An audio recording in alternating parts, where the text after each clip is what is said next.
ദക്ഷിണേന്ത്യയുടെ തനത് രുചിയായ മസാല ദോശ ഇതാ നിങ്ങളുടെ മുൻപിലേക്ക്. അതിനെ അല്പം കൂടി സ്വാദിഷ്ടമാക്കാൻ ഒരു സ്പെഷ്യൽ ചേരുവ കൂടി നമുക്ക് ചേർക്കാം. അമുലിന്റെ രുചികരമായ ചീസ്. നിങ്ങൾക്ക് ദോശയുണ്ടാക്കുവാൻ ചെയ്യേണ്ട കാര്യങ്ങൾ ഇനി പറയുന്നു.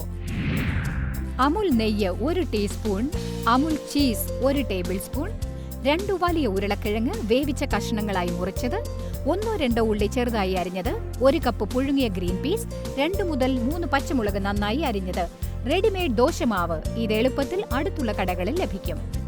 1/4 ടീസ്പൂൺ ഉഴുന്നുപരിപ്പ്, കുറച്ച് കറിവേപ്പില, ആവശ്യമായ സുഗന്ധവ്യഞ്ജനങ്ങൾ, മഞ്ഞൾപ്പൊടി 1/2 ടീസ്പൂൺ, കടുക് 1/4 ടീസ്പൂൺ, ഉപ്പ് ആവശ്യത്തിന്. മസാല ദോശ ഉണ്ടാക്കുന്നതിന് ആദ്യം തന്നെ നമ്മൾ അതിന്റെ മസാല തയ്യാറാക്കി വെക്കണം. അതിനായി ഉള്ളു കുഴിഞ്ഞ ഒരു ചട്ടിയിൽ അമുൽ നെയ്യ് ചേർക്കുക. നെയ്യ് ചൂടായി വരുമ്പോൾ കടുകിട്ട് പൊട്ടിക്കുക.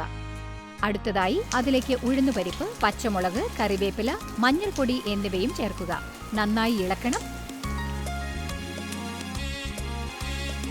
ഇനി ഇതിലേക്ക് അരിഞ്ഞ സവാള ചേർത്ത് നല്ല ഗോൾഡൻ ബ്രൗൺ നിറമാകുന്നതുവരെ ഇളക്കിക്കൊണ്ടിരിക്കുക. പിന്നെ വേവിച്ച ഉരുളക്കിഴങ്ങ്, ഗ്രീൻ പീസ് എന്നിവ ചേർത്ത് നന്നായി ഇളക്കുക. ഉരുളക്കിഴങ്ങ് വേവാൻ തുടങ്ങുമ്പോൾ ഉപ്പ് ചേർക്കുക. ഇനി ഒരു തവി കൊണ്ട് ഈ മിശ്രിതം നന്നായി ഉടച്ചെടുക്കണം. ദോശയ്ക്ക് വേണ്ട രുചികരമായ മസാല തയ്യാറായി കഴിഞ്ഞു. ഗ്യാസ് ഓഫ് ചെയ്ത് ചട്ടി ഇറക്കി വെക്കുക. ഇനി ദോശയിൽ ഉപയോഗിക്കാൻ കുറച്ച് അമുൽ ചീസ് ചുരണ്ടി വെക്കണം. അടുത്തതായി നല്ല ക്രിസ്പി ദോശ ഉണ്ടാക്കണം. ഒരു തവിയിൽ നിറയെ ദോശമാവെടുത്ത് പരന്ന ചട്ടിയിൽ ഒഴിക്കുക. തവിയുടെ പുറം ഭാഗം കൊണ്ട് മാവ് ഒരേ കനത്തിൽ സാവധാനം വട്ടത്തിൽ പരത്തുക.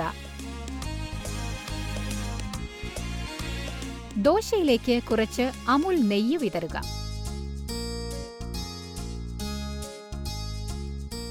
ദോശയുടെ അരിക് ബ്രൗൺ നിറമായി മൊരിയാൻ തുടങ്ങുന്നതുവരെ വേവാൻ അനുവദിക്കുക. ഇനി നേരത്തെ പാകം ചെയ്തു വെച്ച മസാല 1 സ്പൂൺ എടുത്ത് ദോശയിലിട്ട ശേഷം നന്നായി വ്യാപിപ്പിക്കുക. നമ്മൾ നേരത്തെ പറഞ്ഞ ആ പ്രത്യേക ചേരുവ അവസാനമാണ് ചേർക്കേണ്ടത്. ചുരണ്ടി വെച്ച അമുൽ ചീസ്.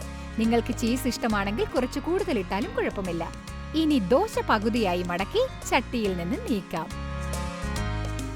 ദക്ഷിണേന്ത്യൻ രുചി ഇപ്പോൾ ആസ്വദിക്കാൻ തയ്യാറായി കഴിഞ്ഞു.